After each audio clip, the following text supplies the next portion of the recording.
Bismillahirrahmanirrahim. Assalamualaikum warahmatullahi wabarakatuh. Nahmaduhu wa nasta'inuhu wa nastaghfiruh wa na'udzu billahi min sururi anfusina wa min sayyiati a'malina. May yahdihillahu fala mudilla lahu wa may yudlilhu fala hadiya lahu. Asyhadu an la ilaha illallah wahdahu la syarika lahu wa asyhadu anna Muhammadan abduhu wa rasuluh.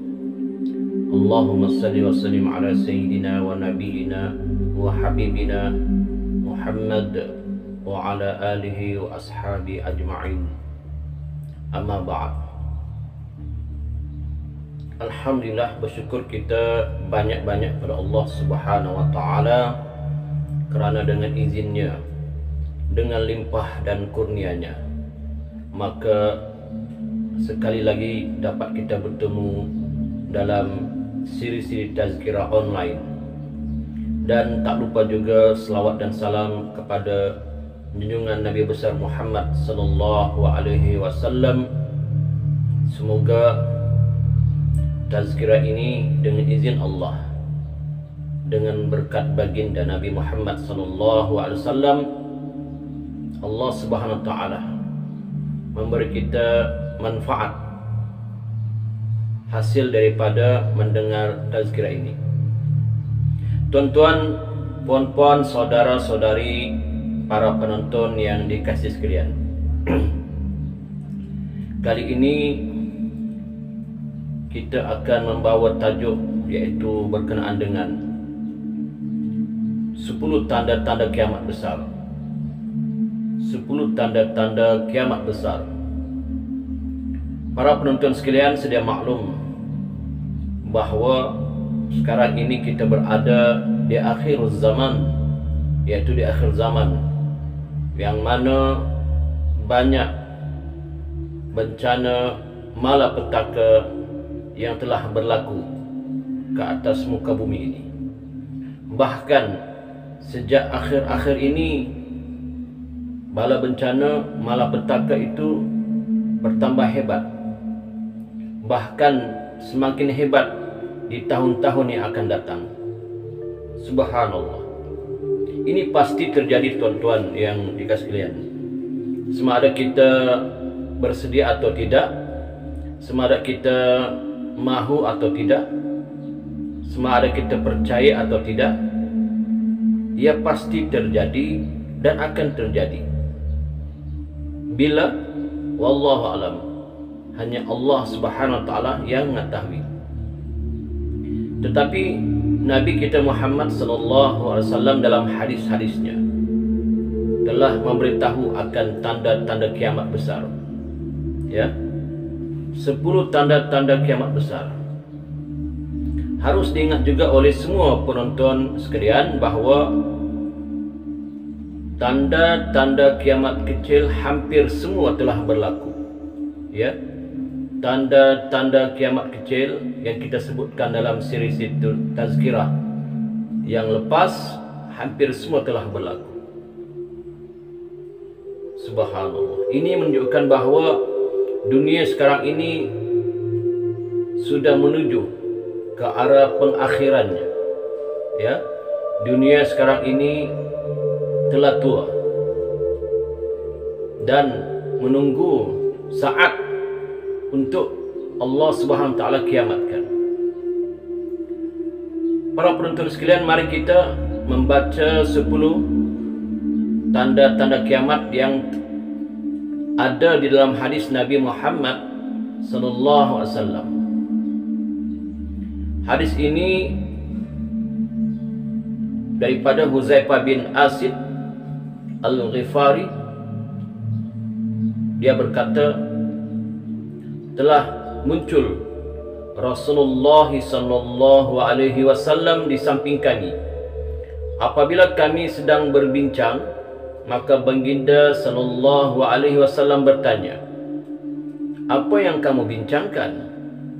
Mereka menjawab, "Kami sedang membicarakan perihal as-sa'ah, yakni hari kiamat." Lalu Nabi Muhammad sallallahu alaihi wasallam bersabda, إنها لن تقوم حتى ترون قبلها 10 آيات فذكر الدخان والدجال والدابة وطلوع الشمس من مغربها ونزول عيسى بن مريم صلى الله عليه وسلم ويأجوج ومأجوج وثلاثة خسوف خسف بالمشرق وخسف بالمغرب وخسف بجزيرة العرب وآخر ذلك نار تخرج من اليمن تطرد الناس إلى محشارهم. Yang maksudnya, sesungguhnya ia, yakni hari kiamat, tidak akan berlaku melainkan setelah kamu melihat sebelum daripadanya 10 tanda. Baginda sallallahu alaihi wasallam menyebut tanda-tanda tersebut.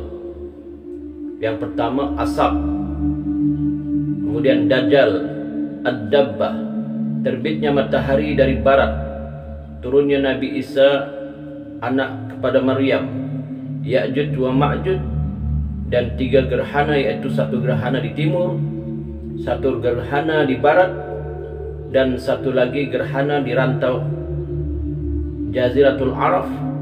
Seterusnya, yang terakhir adalah keluarnya api dari Yaman yang menghalau manusia ke masyar mereka. Hadis ini riwayat Imam Muslim, ya, hadis sahih riwayat Imam Muslim. Kemudian dalam riwayat yang lain lagi, hadis yang lebih kurang sama daripada Hudzaifah bin Asid, bahwa Nabi Muhammad SAW di dalam bilik dan kami berada di bawahnya. Maka Nabi SAW bertanya, "Apa yang kamu bincangkan?" Mereka menjawab, "Perihal as-sa'ah." Lalu Nabi SAW bersabda, "Inna as-sa'ata la takun hatta takuna asru ayat khasbun bil masyriq wa khasbun bil maghrib wa khasbun fi jaziratil arab wa dukhan wa dajjal wa dabatul ard wa ya'juj wa ma'juj wa tulu'u syamsi min maghribiha wa narun takhruju min qa'ratin adnin tarhadun nas." Yang maksudnya, sesungguhnya as-sa'ah, yakni hari kiamat, tidak akan berlaku sehingga berlaku 10 tanda ini, yaitu gerhana di timur, gerhana di barat, gerhana di rantau Arab, asap, dajjal, dabbah yang melata di bumi, Ya'juj wa Ma'juj, terbit matahari dari barat, api yang keluar dari lembah Aden yang akan mengering manusia. Ini pun hadis sahih riwayat Imam Muslim. Kemudian hadis daripada Abu Hurairah radhiyallahu an, bahwa Nabi Muhammad SAW bersabda, "Badiru bil a'mal sittah tulu asy-syamsi min maghribiha awid dukhan awid dajjal awid dabbah aw khassa ahadikum aw amral ammah." Ya, maksudnya, bersegeralah dalam beramal sebelum datang 6 perkara: terbitnya matahari dari barat, asap, dajjal, ad-dabbah, perkara khusus daripada kalangan kamu, yakni kematian, dan urusan umum, yakni kiamat. Hadis riwayat Imam Muslim, juga hadis sahih. Kemudian hadis juga yang diriwayatkan oleh Imam Muslim daripada Abu Hurairah radhiyallahu an, bahwa Nabi Muhammad SAW bersabda, "Badiru bil a'mali sittah ad-dajjal wad-dukhan wad-dabatul ard wa tulu'u asy-syamsi min maghribiha wa amral 'ammah wa khassat ahadikum." Yang maksudnya, bersegeralah dalam beramal sebelum datang 6 perkara: Dajjal, asap, dabbah yang melata di bumi, terbit matahari dari barat, urusan umum yakni kiamat, dan perkara khusus daripada kalangan kamu yakni kematian. Hadis riwayat Imam Muslim. Para penonton sekalian yang dihormati semuanya, berdasarkan hadis itu tadi, kita telah melihat bahawa hadis itu memang sahih daripada junjungan besar Nabi Muhammad SAW dari Imam Muslim. Cuma oleh kerana hadis itu tidak tersusun tentang kiamat. Dalam hadis yang lain mengatakan asap yang lebih dahulu, dalam hadis yang lain mengatakan matahari terbit dari barat yang lebih dahulu. Jadi ulama telah menyusun hadis itu. Yang sebenarnya hadis tentang tanda-tanda 10 kiamat besar ini banyak. Ini sebahagian yang tersebut dalam tazkiyah ini, sebahagian riwayat Imam Muslim, riwayat Imam Bukhari pun ada. Cuma untuk menjimatkan masa, ulama kita telah menyusun, ya, berdasarkan kajian para ulama telah menyusun tentang urutan mana yang dahulu dan mana yang kemudian tentang tanda-tanda kiamat. Ya, jadi pada kali ini kita akan sebut tanda-tanda kiamat. Ya, hadis tanda kiamat yang 10 itu. Moga-moga dapat memberi manfaat kita bersama, dan seterusnya kita akan huraikan dalam siri-siri akan datang tentang 10 tanda kiamat yang besar itu untuk pengetahuan kita bersama, ya tuan-tuan. Okey. Yang pertama, ya. Yang pertama adalah ad-dukhan. Ad-dukhan. Ad-dukhan ini adalah asap yang akan keluar dan mengakibatkan penyakit seperti selsema di kalangan orang-orang yang beriman, dan akan memasuki segala rongga badan orang-orang kafir. Lalu mereka jadi menggelembung, kemudian asap itu keluar semula dari badan mereka. Yang pertama, mengikut para ulama, tanda kiamat besar yang pertama adalah keluarnya asap, ya. Keluarnya asap berkepul-kepul dari bumi, memenuhi bumi ini selama 40 hari 40 malam. Asap, ya. Asap yang tebal, asap yang menyakitkan, asap yang mengganggu pandangan hingga jarak pandangan terganggu. Dan sebagian ulama mengatakan jarak pandangan itu lebih kurang cuma sehasta saja daripada pandangan kita dapat lihat, ataupun sejengkal saja yang kita dapat lihat karena tebalnya asap itu. Dan orang-orang yang beriman pada Allah Subhanahu wa taala, yakni mukmin yang sejati, bila datang asap ini ataupun ad-dukhan ini, mereka cuma merasai seperti kena serang selsema dan juga batuk-batuk, ya. Ini orang beriman.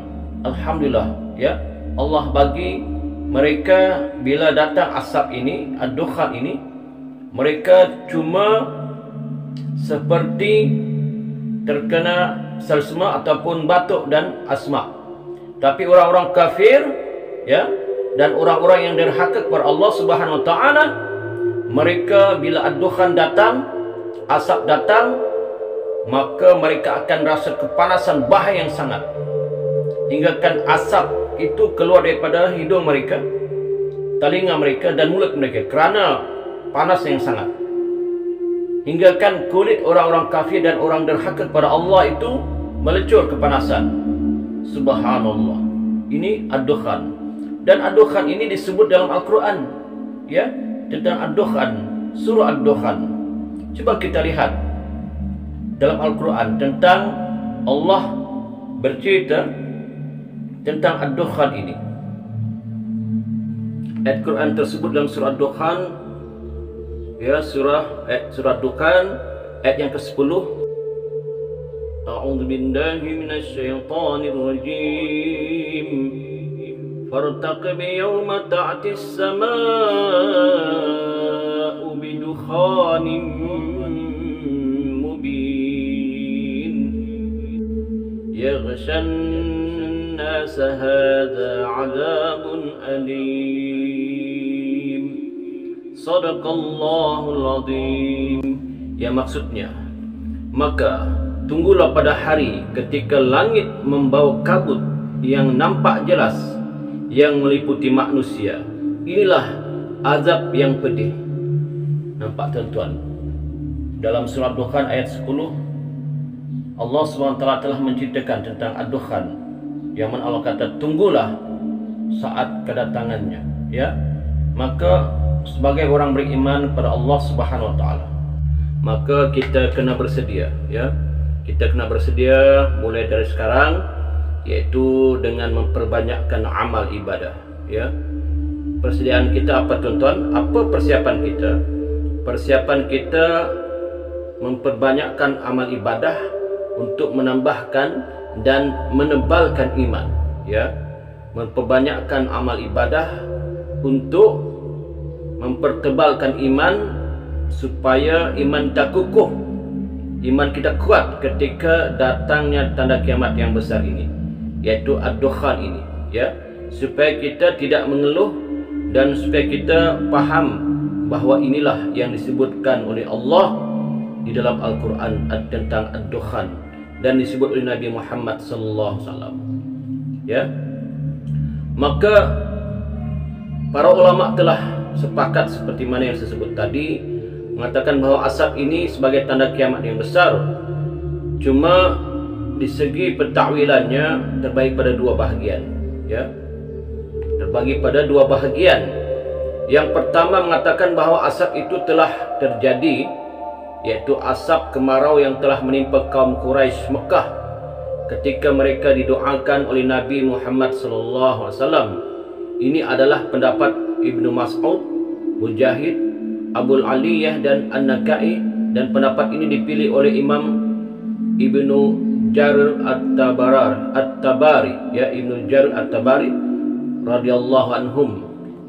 Pendapat yang kedua, pendapat kedua mengatakan asap itu ialah asap tebal yang menyenubungi seluruh permukaan bumi yang akan terjadi di akhir zaman seperti yang telah kita sebutkan tadi.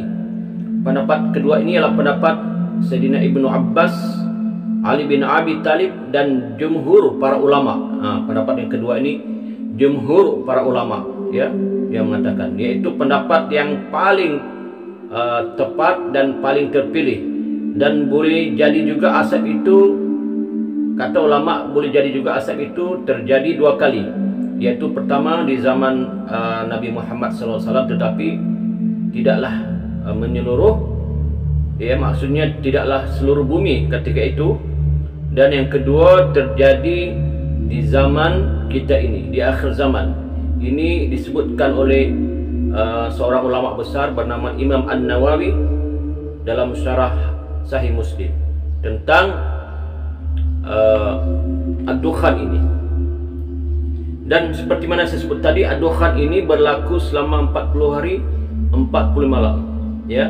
Ad-Dukhan ini berlaku selama 40 hari 40 malam menyenubungi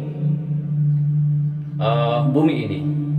Dan juga diceritakan dalam kitab bahawa ketika itu maka bila berlaku Ad-Dukhan ini, ya, bila berlaku Ad-Dukhan ini selesai saja dia berlaku, maka ketika asap ini telah hilang, maka bila kita keluar dari rumah, terlihatlah mayat-mayat yang bergelimpangan mati kerana tak tahan dengan asap ini, tuan-tuan. Bayangkanlah selama 40 hari 40 malam kita dalam keadaan terkurung, ya, sesak napas, udara tidak bersih, semua. Itu yang beriman pada Allah, ya, bertakut pada Allah, mukmin yang sejati. Orang-orang kafir, subhanallah, mereka tersiksa dengan azab ini, Ad-Dukhan ini, hingga kulit mereka melecur dan bahang-bahang panas luka ini, asap itu keluar daripada mulut, hidung dan telinga mereka. Subhanallah, ya, dahsyatnya Ad-Dukhan ini, tuan-tuan. Jadi amalan kita ketika itu, kata para ulama, adalah banyakkan amal, ya. Di antara amalannya adalah banyakkan zikir. Kerana ad-dukhan ini menyamai seperti cerita apa? Cerita Nabi Yunus alaihissalam, ya. Menyamai seperti cerita Nabi Yunus alaihissalam ditelan ikan paus yang besar. Nabi Yunus ketika dia ditelan oleh ikan paus yang besar itu, dia berada di dalam perut ikan paus itu selama berapa hari? Selama 40 hari, 40 malam juga dalam keadaan gelap. Seperti ad-dukhan, gelap. Kemudian dalam keadaan tidak ada makanan, tidak ada minuman, dalam keadaan yang tak baik, ya. Dalam perut, bayangkanlah dalam perut ikan, dalam keadaan yang udara susah, ya. Maka begitu jugalah ketika berlaku ad-dukhan menyelubungi bumi ini. Menyelubungi bumi ini menyebabkan asap yang berkepul-kepul tebal itu, ya. Jadi di antara amal-amal kita adalah banyakkan zikir.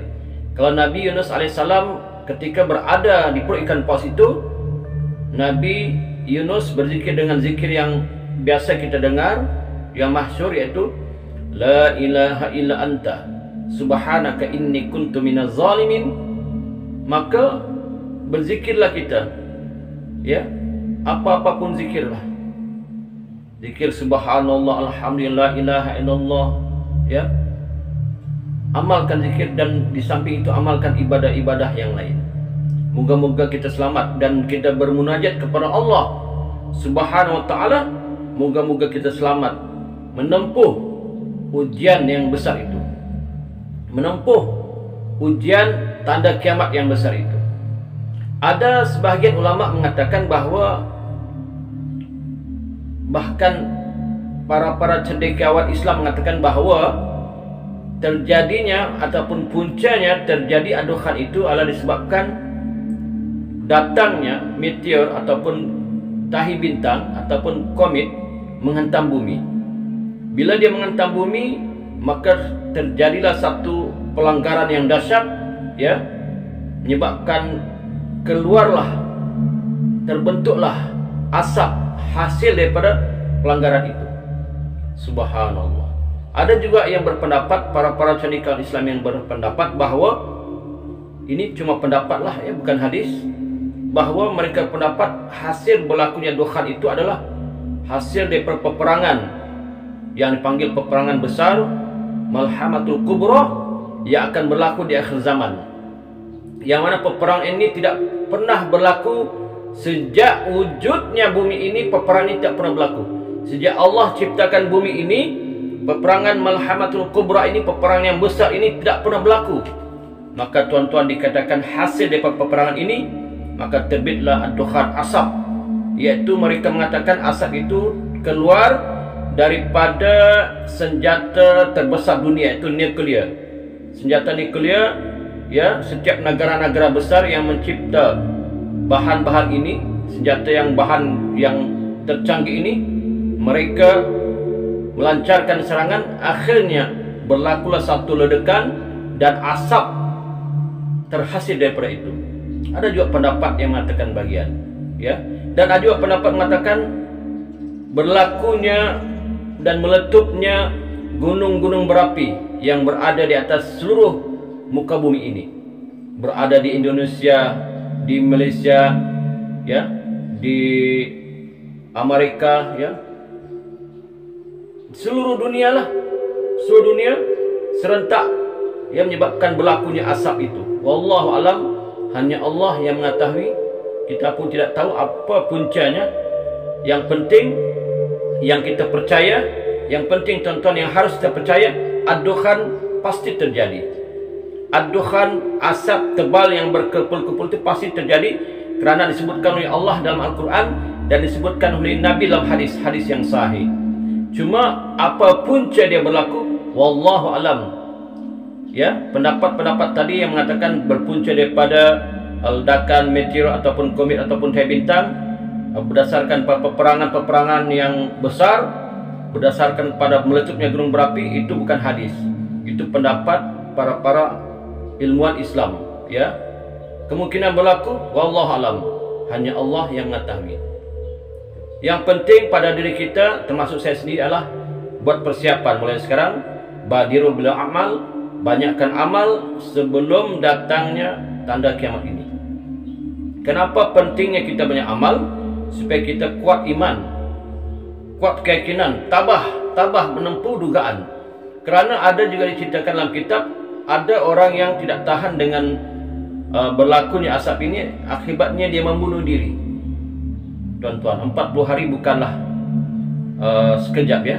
Sedangkan balak yang datang ke dunia ini sekarang, ya, malapetaka yang melanda bumi ini sekarang, yang tuan-tuan sedia maklum, adalah wabak COVID-19 ini yang menyerang seluruh dunia, ya, menyerang seluruh dunia hingga kan ekonomi dunia jatuh, merundum, ya. Bahkan setengah-setengah manusia itu kerana tidak tahan dengan kehidupan yang begini, maka ada yang membunuh diri. Ada tuan-tuan yang membunuh diri, ya, kerana tidak tahan dengan kehidupan ini, kehidupan wabak COVID-19 ini, yang mana negara-negara lockdown, ya, semuanya berpunca daripada wabak penyakit COVID-19 yang melanda dunia.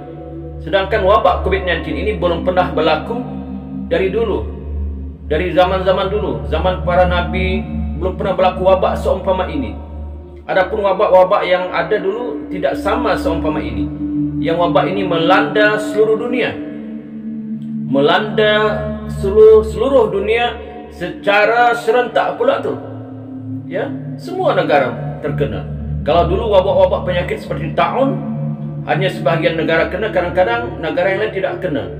Tetapi ini bahayanya masalah COVID-19 adalah wabak yang tidak kita nampak dengan mata kasar. Sekarang kita ni berperang dengan satu wabak yang kita tidak nampak, kita tidak lihat. Subhanallah, maha besar Allah, maha suci Allah, maha kuasanya Allah menjadikan wabak ini. Jadi sebagai seorang muslim yang beriman kepada Allah Subhanahu wa taala, kita kena sabar menempuhnya. Sabar bukan setakat sabar berdiam diri, tapi sabar dengan menambahkan iman dan amal, ya, supaya kita selamat di dunia dan selamat di akhirat. Andai kata kita mati dalam menempuh wabak ini dan juga menempuh tanda-tanda kiamat yang akan datang ini, kita mati dalam keadaan beriman kepada Allah Subhanahu wa taala, kita selamat.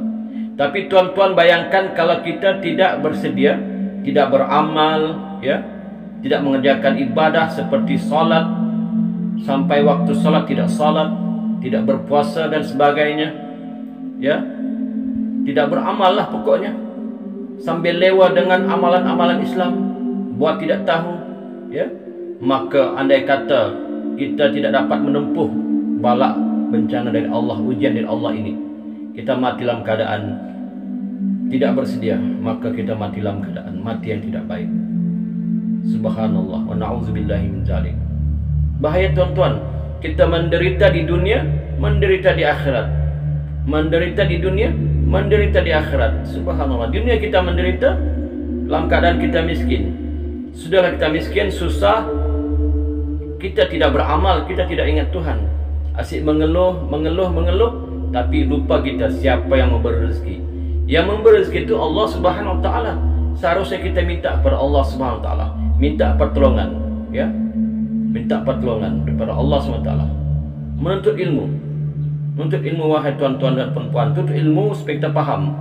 Kalau kita tidak menuntut ilmu, kita tidak faham tentang agama ini, tentang agama Islam ini, bagaimana caranya, bagaimana cara beribadah dan sebagainya.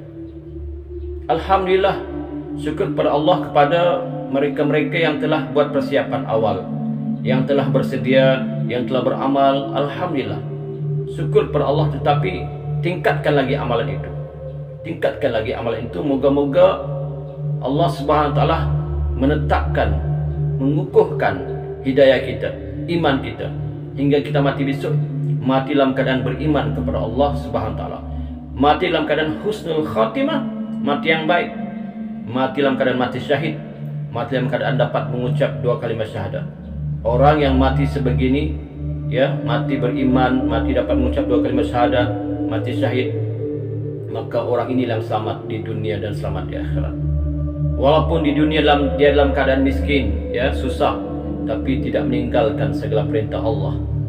ya, mengerjakan segala perintah Allah dan meninggalkan segala larangan Allah yang haram-haram itu, kemudian dia mati beriman, mati dalam keadaan dapat mengucap dua kalimat syahadah, mati syahid lagi, orang ini akan selamat di dunia dan di akhirat. Selamat di akhirat adalah selamat yang kekal abadi selama-lamanya. Selamat dalam kubur, selamat di akhirat masuk surga, bergembiralah dia dalam surga, tuan-tuan.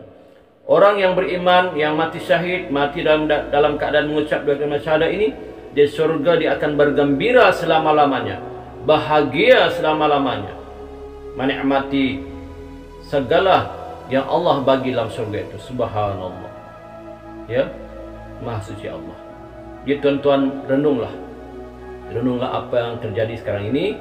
Kita ambil iktibar, moga-moga Allah SWT memberi kita taufik dan hidayah. Cukup setakat itu untuk tazkirah kita pada kali ini, yaitu 10 tanda kiamat, dan tajuk yang pertama adalah tajuk Ad-Dukhan. InsyaAllah kita akan bertemu dalam siri tazkirah yang lain di hari yang akan datang. Nantikan tajuk yang seterusnya tentang 10 tanda kiamat. Ampun maaf dari saya sekiranya ada terkasar bahasa ataupun tersilap kata, ya. Wabihi wallahu alam. Assalamualaikum warahmatullahi wabarakatuh.